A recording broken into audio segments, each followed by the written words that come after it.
অনেক দল আন্দোলনে একেবারে শেষ ভাগে আসছে, যখন দেখছে একটা সম্ভাবনা বোধহয় আসছে হাসিনা যেতে পারে, তখনও অনেকে আসছে। Speaking truth to the power, ক্ষমতায় যারাই থাকবে তাদেরকে যাতে জনগণ প্রশ্ন করতে পারে। বহু লোক দেশ ছেড়ে পালিয়ে গেছে, সাংবাদিক সহ দেশ ছেড়ে পালিয়ে গেছে। যাদেরই অবদান ছিল তাদের সকলকে আমাদের মূল্যায়ন করতে হবে, যার যার অবস্থান থেকে মূল্যায়ন করতে হবে, শুধু আজকের বাংলাদেশের জন্য নয়, আগামীর বাংলাদেশের জন্য। কারণ বাংলাদেশের যে আন্দোলন গত 17 বছর ধরে চলেছে, সেটা হচ্ছে মূলত বাংলাদেশের মানুষের মালিকানা ফিরে পাওয়ার, সাংবিধানিক গণতান্ত্রিক অধিকার ফিরে পাওয়ার জন্য। বহু লোক জীবন দিয়েছে, বহু লোক পঙ্গু হয়ে গেছে, বহু লোক ব্যবসা বাণিজ্য হারিয়েছে, বহু লোক একেবারে তার সব সম্পদ হারিয়ে এখনো দিশেহারা অবস্থায় আছে।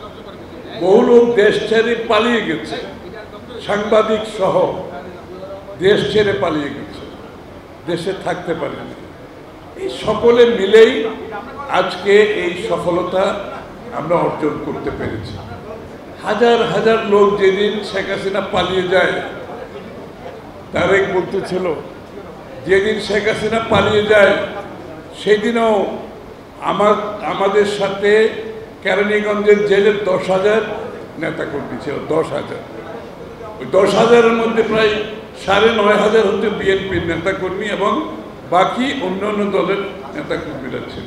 এবং এদের সকলকে রাস্তা থেকে গ্রেফতার করেছে, বাড়ি থেকে তুলে নিয়ে গেছে।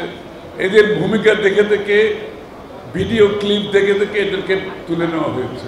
Speaking truth to the power, ক্ষমতায় যারাই থাকবে তাদেরকে যাতে জনগণ প্রশ্ন করতে পারে, এটা আমাদেরকে নিশ্চিত করতে হবে।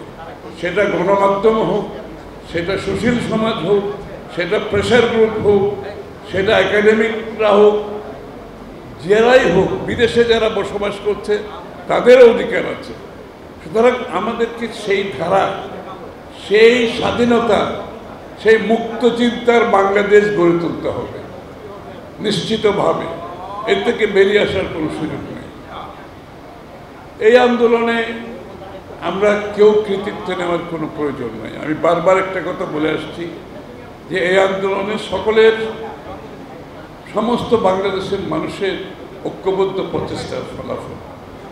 আমার চোখের উপর, যেহেতু আমি দীর্ঘ 16 বছর ধরে এই আন্দোলনের সাথে জড়িত, আমি দেখেছি হতাশা, দেখেছি অনেকে সরে গেছেন আন্দোলন থেকে, অনেকে বিপদে ঝুঁকি নিতে চায় নাই।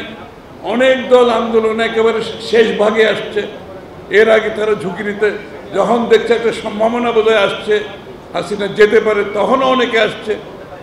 আবার অনেকে 1 সপ্তাহ 2 সপ্তাহ আগে সুশীল সমাজের লোককে দেখেছি 2-1 সপ্তাহ আগে থেকে রাস্তায় নেমেছে। কিন্তু আমরা সকলকে স্বাগত জানাই।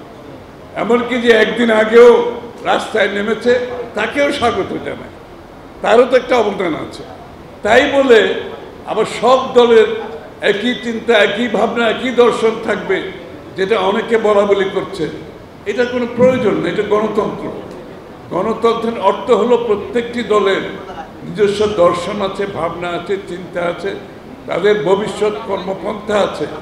তো সুতরাং কেউ যদি মনে করে সব, যেহেতু আমরা শেখ হাসিনার বিরুদ্ধে একসাথে আন্দোলন করেছি, তাই বলে এখন আমাদের সব কিছু চিন্তা, ভাবনা, দর্শন এক জায়গায় এসে গেছে, এটা একটা ভুল চিন্তা। এই জন্য অনেকে বলছে ও আন্দোলনরতদের মধ্যে এখন একটা বিভেদ সৃষ্টি হয়েছে। আমি তো কোনো বিভেদ দেখতে পাচ্ছি না। একটি গণতন্ত্রে বিশ্বাসী যদি লোক হয়ে থাকে, তো সবারই অধিকার আছে তার মতো করে চিন্তা করার, তার মতো করে ভাববার, তার দর্শন কথা বলবার। কথা হচ্ছে তাদেরকে সকলকে অধিকারটা দিতে হবে, মুক্তভাবে তারা যাতে কথাগুলো বলতে পারে। দিনের শেষে সমাধান দেবে বাংলাদেশের জনগণ, দিনের শেষে সিদ্ধান্ত নেবে বাংলাদেশের যারা মালিক, তারা সিদ্ধান্ত দেবে। সুতরাং আমাদেরকে বাংলাদেশের রাজনৈতিক সংস্কৃতি বদলাতে হবে, সহনশীল হতে হবে, অপরের সাথে দ্বিমত পোষণ করেও তার প্রতি, তার মতের প্রতি সম্মান জানাতে শিখতে হবে। এগুলো হতে নতুন বাংলাদেশ যদি আমরা গড়তে চাই, আমাদের মন মানসিকতার পরিবর্তন করতে হবে। সেটা না করে যদি কেউ বলে যে আমাদের এই দাবি না মানলে আমরা নির্বাচন করব না, অথবা আমরা আন্দোলন করব, এটা হচ্ছে অগণতান্ত্রিক। এটা শেখ হাসিনার চিন্তার প্রতিফলন।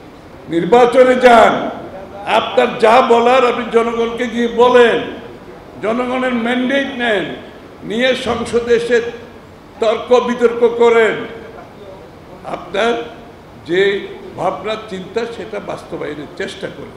আর যদি মনে করেন শেখ হাসিনার মতো ভোট দখল করে থেকে যাবেন, তাহলে আপনি স্বৈরাচার হবেন, ফ্যাসিস্ট হবেন।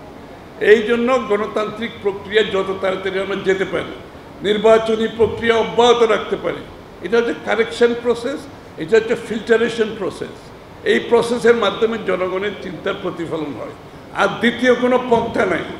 যারা অন্য পন্থার কথা চিন্তা করছেন তারা অগণতান্ত্রিক চিন্তার মধ্যে ডুবে গেছে, এবং এটা বাংলাদেশের জন্য ভয়াবহ ক্ষতিকর দিন আগামী দিনে নিয়ে আসবে। সুতরাং সবার প্রতি আমাদেরকে ঐক্যবদ্ধভাবে কাজ করতে হবে। যে গণতন্ত্রের জন্য লড়াই করেছি সেটা প্রতিষ্ঠিত করতে হবে। সাংবিধানিক গণতান্ত্রিক রাজনৈতিক অধিকার মাধ্যমে জনগণের মালিকানা ফিরিয়ে দিতে হবে। গণমাধ্যমের স্বাধীনতা নিশ্চিত করতে হবে।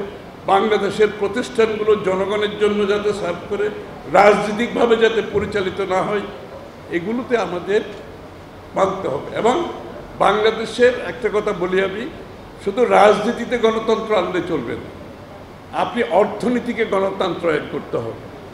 অর্থনৈতিক গণতন্ত্রের বিষয়টা হচ্ছে বাংলাদেশের প্রত্যেকটি নাগরিক এই অর্থনীতিতে উন্নয়ন কর্মকাণ্ডে অংশীদার হতে হবে, তার অংশ থাকতে হবে, তার জন্য লেভেল প্লেইং ফিল্ড থাকতে হবে। আপনি কোনো গোষ্ঠীকে পৃষ্ঠপোষকতা করে অর্থনীতি চালানো যাবে না। অর্থনীতি সকলের জন্য হতে হবে। প্রত্যেকটি নাগরিক যাতে এই অর্থনীতিতে অংশগ্রহণ করতে পারে, উন্নয়ন কর্মকাণ্ডে অংশগ্রহণ করতে পারে।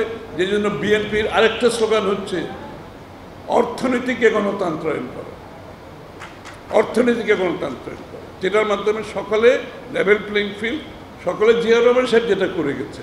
মূলত কথা এটাকে এখন আমরা প্রাতিষ্ঠানিক রূপ দিতে চাই। আমরা সেই গ্রামের কামার কুমার থেকে শুরু করে, তাঁতি থেকে শুরু করে শিক্ষিত যারা আছে তাদের জন্য সকলে যাতে অংশগ্রহণ করতে পারে তার জন্য পরিকল্পনা গ্রহণ করছি, চেষ্টা করছি আমরা।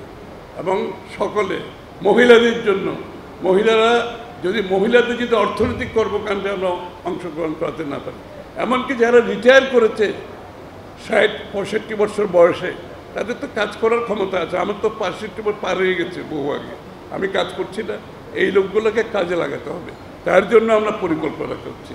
প্রত্যেকটি নাগরিক যাতে বাংলাদেশের অর্থনৈতিক কর্মকাণ্ডে, বাংলাদেশের উন্নয়ন কর্মকাণ্ডে তার ভূমিকা রাখতে পারে। আর সকলের জীবনযাত্রার মান যখন এই কর্মকাণ্ডের মাধ্যমে তাদের যখন আয় বাড়বে, তাদের জীবনযাত্রার মান বাড়বে, তখনই তারা সুনাগরিক হয়ে উঠবে। তারা ট্যাক্স দেবে, তখন ট্যাক্সের টাকা দিয়ে তখন সে দাবি করতে পারবে আমার ট্যাক্সের টাকায় এটা করা যাবে না, আমার ট্যাক্সের টাকায় সেটা করা যাবে না। আমার ট্যাক্সের টাকা সঠিকভাবে ব্যবহৃত হতে হবে বাংলাদেশের জন্য, বাংলাদেশের মানুষের জন্য। সুতরাং নূতন বাংলাদেশের যে প্রেক্ষাপট আমরা সকলে মিলে করতে হবে। কিছু কিছু জায়গায় ঐক্যবদ্ধ থাকতে হবে, প্রত্যেকটি দলের নিজস্ব ভাবনা এটাও চলতে দিতে হবে। মুক্ত চিন্তার পরিবেশ আমাদেরকে অবশ্যই রাখতে হবে।